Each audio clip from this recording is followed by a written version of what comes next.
So, story time.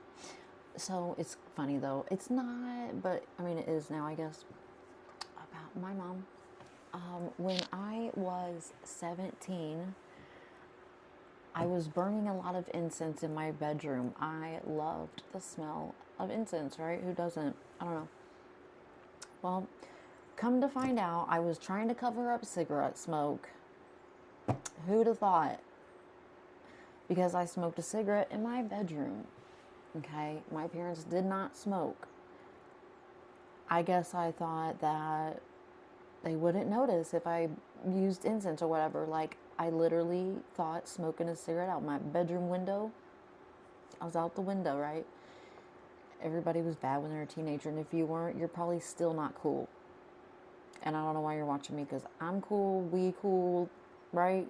So, not saying you had to smoke. I'm just saying, if you didn't break no rules, I'm not sure why we're friends, because I broke some rules, just kidding. But, so, I remember my little ashtray I had used.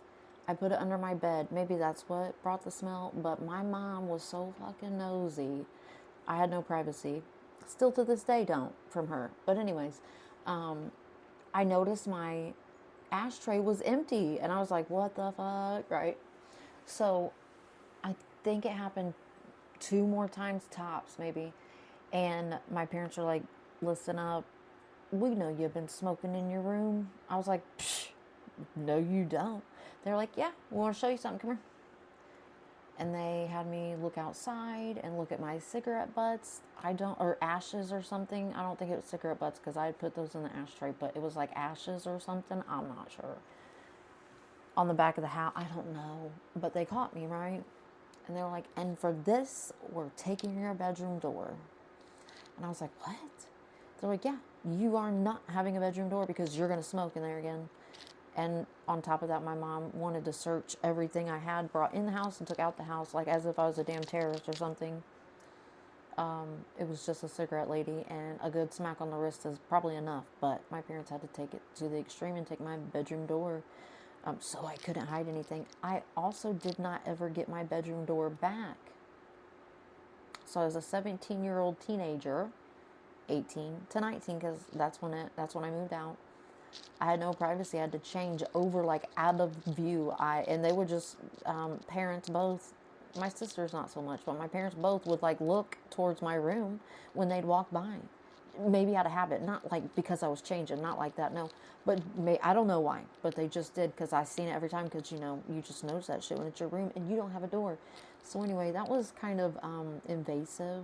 I'm not sure how I feel about it, so that's why you guys are my therapy. So even if no one listens, I appreciate it, because I can't afford the therapy. So yeah, they took my bedroom door, never gave it back. And then my youngest sister moved into that bedroom, and then they gave her the door back, obviously right away, which would make sense, because, it wasn't like she was up in there smoking, so that's not my beef. My beef would be never giving me the door back, but first of all, taking the door in the first place, that's a little extreme.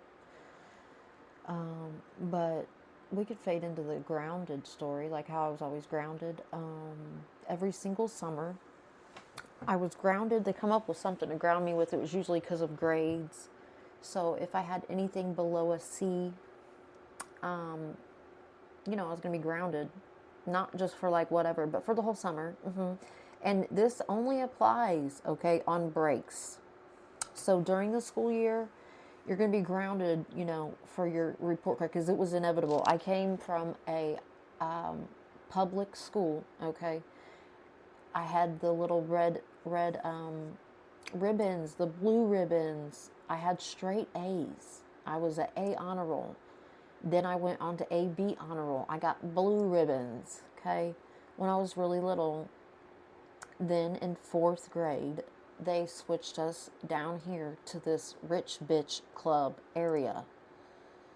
They moved us down here, and so I started 4th grade here, and then into 5th grade. So I guess what I'm saying is that's kind of the whole, that's how it faded into it. But basically, ever since we came down here, I've had to try to fit in, I guess. I think that's what my mom does too. But so anyway, thanks for listening to the story time, guys. See ya. Bye.